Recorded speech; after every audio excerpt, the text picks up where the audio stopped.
My name is Lei. I'm the VPE Engineering here at Quora. It's great to have you here. It's an honor to be addressing this community in this audience. So today, our theme and topic is taking over a team. As a bunch of us were planning for this event tonight, we were choosing from many interesting topics around leadership and management. And we thought that taking over a team has to be one of the most important topics. Why? Give me 1 second, I just want my paper. Well, taking over a team is a very common transition that happens in the leader's career. It can also be the most daunting process for us. As you can see from the study here, I'm not going to read through all these facts, but on average, leaders like us will experience a total number of about 14 transitions in our career, in our professional life. Now, this study was done a couple of years ago, and I would bet that if we were to just get the data for Silicon Valley, the numbers would be even higher. And oftentimes, when we transition our roles in our jobs, it means that we're also taking over a new team, right? So this can be a big challenge and pivotal moment for our career. Now, the good news is transitions like taking over new teams are great opportunities to start fresh and make some necessary changes in organizations. The bad news is these transitions are often also periods of acute vulnerability. Why is that? First off, you don't have any established relationship with people. You have no detailed understanding or context about your new role and your new team. You will be managing under a microscope because people will be scrutinizing you a lot, watching every action you take as they try to figure out who you are and what kind of leadership style you have. And like it or not, opinions about your effectiveness will begin to form very quickly, and once they form, it's hard to change. So all that said, taking over a team can be the most challenging time in the professional lives of leaders. Before we open the conversation here, I thought it would be interesting to go over my own journey taking over teams. So my career as a manager started when I worked on Google as traffic quality group.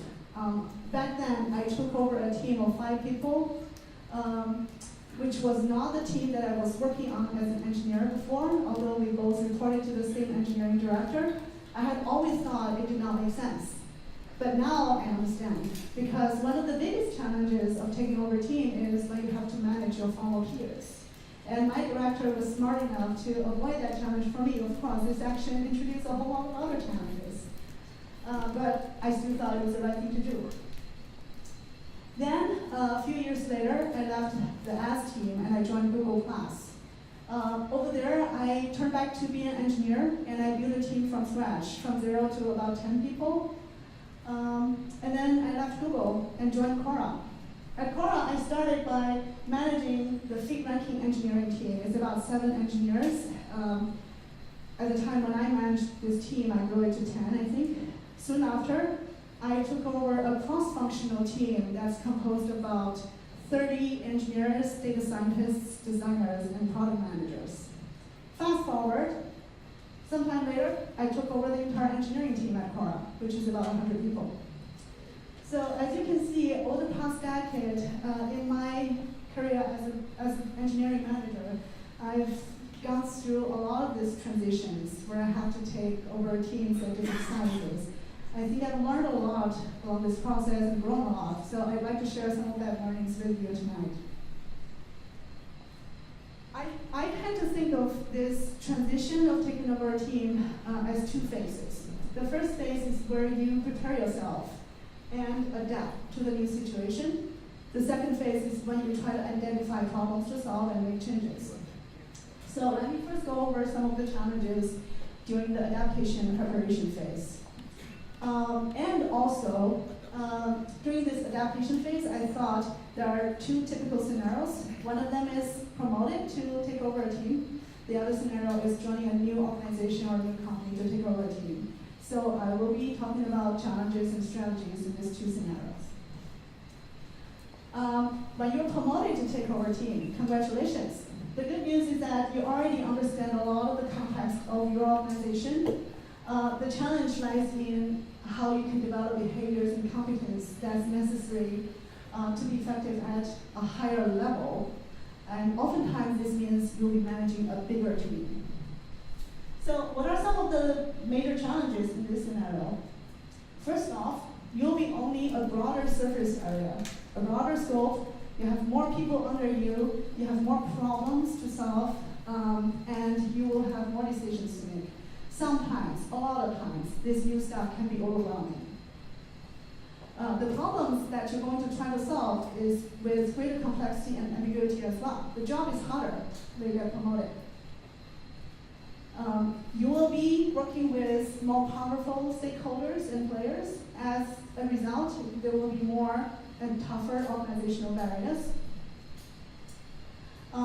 Very importantly, you will be farther away from the people who are actually working on the ground, for execution engineers typically. And because of this, it can weaken your communication with each other and also cause information filter. Lastly, like I said before, you will be managing under a microscope. Get ready for more scrutiny because people will watch every action you take, every word you say. So what are some of the challenges? These are some of the challenges, but over years I think I've summarized some of the strategies that we can use as well to tackle these challenges.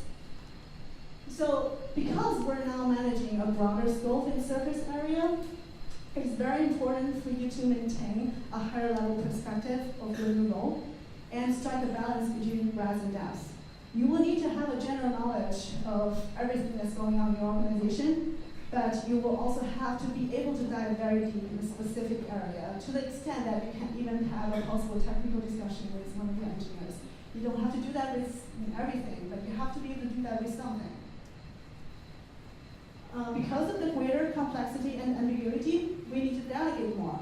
This means you need to build a team of capable people that you can trust and you can delegate your responsibilities to. Now, what you can delegate and what you should delegate differs a lot with different kind of team and size of team. But generally, I have this philosophy that we should delegate as much as possible until they push back on us.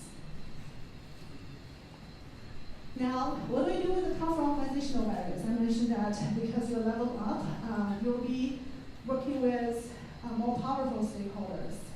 These people have strong opinions, they're more capable, they have more ego. You have to learn to influence without authority, basically. Now, like it or not, after you get promoted, the decision-making process is much less about positional authority. It's really about how you can influence people. Telling people what to do never works, especially in Silicon Valley. You cannot force people to follow you, but you can influence them. And there are a lot of materials that you can read about this topic, influence without authority. So what do we do about this thing where we're further away from the front line? You need to have effective communication channel both down and up. What that means is you may want to maintain some regular cadence with your skip level reports without undermining the integrity of the chain of command. You can get information from them, you can collect feedback. This is very, very important. At the same time, you also want to have an effective channel of passing information, sending messages down. So when I was a line manager, I was very comfortable communicating with people in one-on-ones. I was actually too comfortable. And then the bad thing about it is that after I took over a much bigger team, I continued that style. I try to talk to people in person. I avoided having broader communications in big meetings and emails, and that really backfired at me. What I learned is when you have a bigger team, those all-hands style meetings are your friend. And it's much more effective for you to address an email to a broader audience rather than sending the same thing to multiple groups and host more meetings. So communicate more formally. What do we do about the scrutiny? Well, I think there's not much we can do except for getting used to it. If you get used to it, you get better. just realize that when you are being promoted to a higher level, taking over a bigger team, inevitably you will have less moments of privacy, and you will constantly be living under the pressure of having the right presence, leadership presence at all times. So get used to it, adjust to more visibility. So this is a scenario about getting promoted to take over a team. There is another common scenario where you are joining a new organization within the same company, or joining a new company to take over a team. Remember, a typical leader changed jobs 14 times in a career. Some of that happens in different companies, right? So these moves are often lateral. What that means is we're often hired to do the thing that we've been successful at, and that's why we were hired.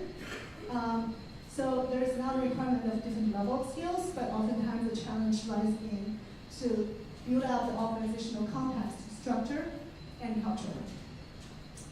So I tend to think of this joining a new company thing like an organ transplant, right? And you're the new organ. If you don't adapt to the new situation well, you might be attacked or even rejected by the immune system. The fact is, and there are studies that support this, leaders that are hired from outside are much less likely to succeed compared to leaders that are promoted within. Why is that? There are a number of barriers. First off, when you join a new company, you're not familiar with the informal networks of information and the historical context. You're not familiar with the culture, and therefore it is harder to navigate the organization. People in that organization also don't know you. So you don't have the same amount of credibility compared to someone who was promoted within. What do we do about these barriers and challenges? Luckily, there are some strategies as well. First off, try to build context, and I mean build the whole context about the business, about the company. I think as technical leaders, a lot of us tend to make this mistake that you will focus on the technical aspect of things and immediately jump into the project execution. And you will ignore a lot of other things such as the processes, the structure, the culture, right? For example, what is the performance review process look like in this company? How about talent management? How does this company do planning? All these things that are non-technical actually have more impact than you think on your success. So try to build context about all of them. The second one is build relationships. It is essential to start building relationships with key stakeholders right away as you jump into the job. Again, there is a common trap. I think a lot of people tend to focus their time building a relationship with a vertical team, which means you spend a lot of time with your reports and your boss. But a lot of people kind of neglect this horizontal, lateral relationship. Who are the other key stakeholders in other functions? Who are the people that work closely with your team? Identify those people and build a relationship with them as well, because they're often also more influential on the success of your team and your role. Align expectations.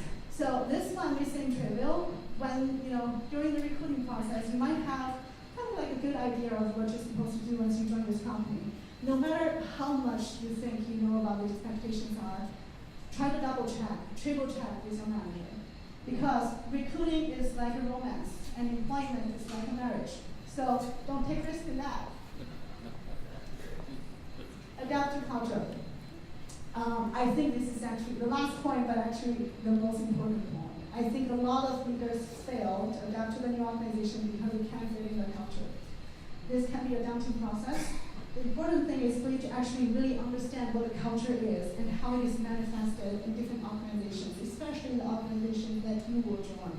Watch out for those fundamental principles, values, beliefs people hold, and also the behavior patterns that people follow when they communicate, when they think, and when they act.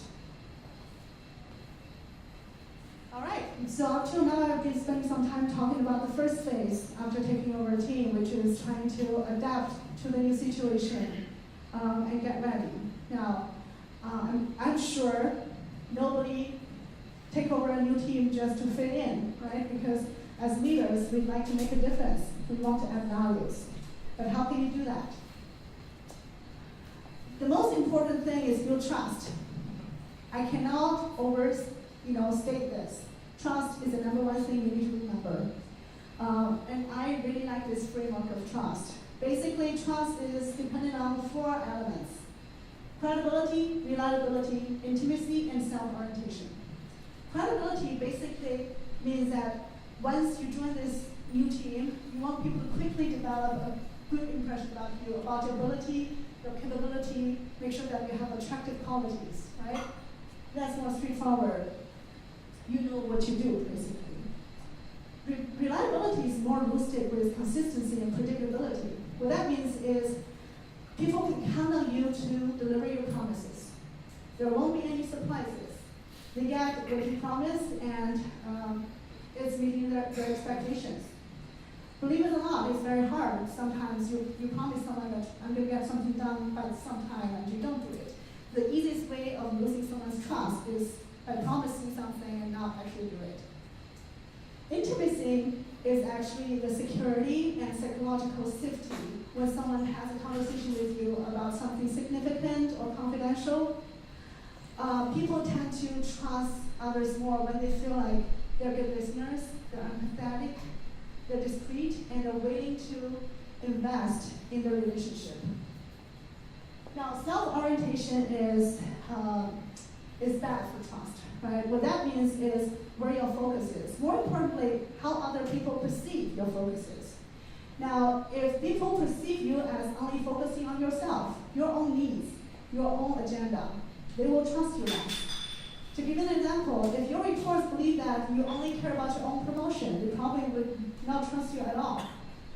But if they believe that you care more about their needs and their agenda, they'll trust you more. So, read that perception. Secure early wins. Once you have trust with people around you, you want to identify some directions where you could actually make a difference. Early wins are critical to build momentum and confidence and excitement and build your personal credibility. Very obviously, once you join a new team, once you take over a team, soon you want people around you to feel like something good, something new is happening because of your leadership. And very naturally, people will try to focus on business priorities, right? What are the most important problems to solve in the company, in my team? Those are the things that I should look for. What's not obvious is that, remember when we talk about the stats about how often we change jobs, right? The transition of you taking over a team will only take a couple of months. But within the next 1 to 4 years, you might be changing jobs again. So you want to invest time getting early wins that also help you achieve some longer-term goals, and also shape the culture of your team so that you can actually deliver those goals. And this is a very important lesson I learned as well. When you first take over a team and try to find early wins, just focus on a few things. Oftentimes, you can be ambitious and try to do too much. You can scatter your efforts on multiple directions. People get confused, and you don't get the critical mass of resources dedicated and focused on the most important things. So really try to get a few things done well. Okay, so that we have trust, we identify directions of early wins. Now it's time to drive changes, right? Whatever change you want to make in your company, in your organization, either you need a transition or not, you need to make sure that the following key supporting pillars already exist. And they are awareness, diagnosis, vision, plan, and support. When these supporting pillars already exist, it's straightforward. You can plan and implement, right? And this often works well when it's a turnaround situation. Like you take over a team, there's a crisis, people are very clearly aware of some common problems, they're hungry for a solution, it's more technical execution than culture problems. Sure, go ahead, implement it. But, most of the times, it's not that simple. One or more of these pillars are missing, actually. So, if that is the case, you need to make sure that you can fill those missing gaps. Right? You might need to build awareness of the problem, make people realize that the problem exists and need to be solved. You may need to have a better diagnosis of the problem, develop a more compelling vision, provide a solid plan and get alliance and support, right? Either way, in order to achieve any of these goals, you need to do some collective learning with your group. What that means is, again, as I stated before, telling people what to do doesn't work. You have to make people realize there is a problem, and you can leverage them actually on solving the same problem together. There are some tactics that you can use in order to do this. I often find that running an offsite, like a deep dive offsite, where you and your team work together to brainstorm the most important problems for your team and identify objectives and solutions together is a very effective approach. You could also be persuasive to convince people to adapt to a new way of thinking, new theory, new vision, whatever. Regardless, try with the collective learning approach and get people on board with your plan.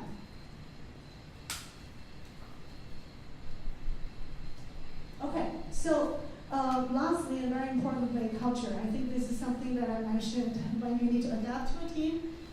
Chances are, if you want to drive any change that has some significance and impact in your team, you're going to have to change some elements of the culture. And this can be a scary process. It is very difficult. Think about it, your team might have some deeply ingrained bad habits, right? And as human beings, we all understand how difficult it is to change a bad habit of one person, not mentioning bad habit of a collection of self-reinforcing group of intelligent people. It's hard. We cannot spend more time talking about how to change the culture of organization, but keep in mind that the key is you need to be able to identify both the good things about the culture and the bad things about the culture, and recognize and preserve the good things while shaping the bad ones, rather than denying it all for all. I don't know how I'm doing on time, but I probably should wrap this up quickly. There are a bunch of other learnings that had some common traps during the process of taking over a team that I found are very helpful to me. Perhaps this can be saving questions for the panelists later on. I can take some questions now.